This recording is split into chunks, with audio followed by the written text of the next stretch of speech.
Dave, we were just talking about it. Just what do you remember most about just those Blue Jay squads and just that era of baseball was wild too. Yeah, it was. I remember then the Sky Dome being sold out every night. It was the place to be. I actually lived in the Sky Dome Hotel when I played for the Blue Jays in '92, and I loved it.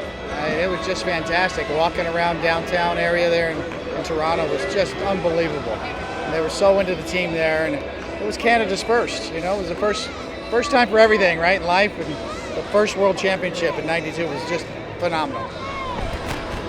Was there a moment during that season where you felt, because you were quiet at the deadline, right, for that year or no?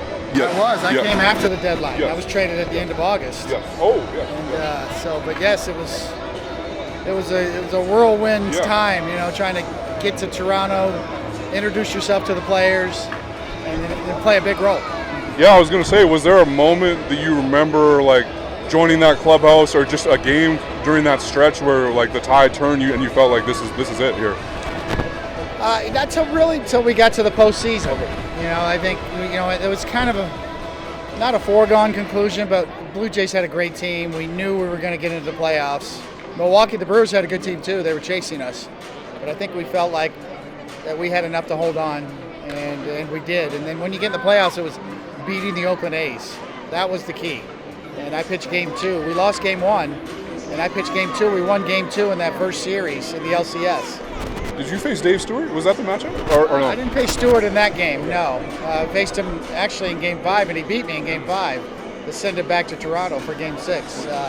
But yeah, I remember game 2, I'm thinking, wow, okay, we're back to 1-1 in the series at home, and that's when I think we all kind of breathed a sigh of relief that we could beat the big bad Oakland A's at that time. Wow. As well, just what do you remember most about just that World Series as well? What sticks out? I remember, there's so many things. Playing the Braves.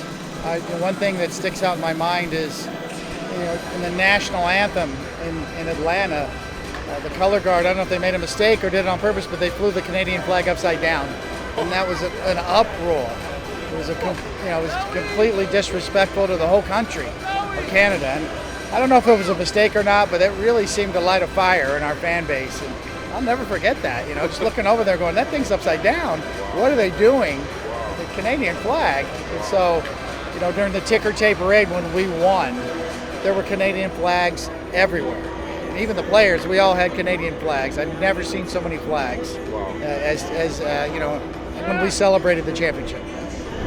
And just for me, I obviously I was too young to understand anything that was going on, but I just revisiting the videos later, one of the things that always stuck out to me was just the Deion Sanders, Kelly Gruber tag play. Yeah. But just for you, I guess, what was it like to see that play? And then as well, what was it like to face Deion Sanders in baseball? Was that? He was good. He was tough on me. I've met Deion a few times and talked to him, and I was the reason, because he had so much success against me, that he was on the World Series roster and he got the start against me. And he was pretty good. I thought he had great hands, really quick hands, very athletic, obviously. I thought he was a pretty good hitter, and I had a hard time getting him out. Speed too, right? Yes, with the best of them.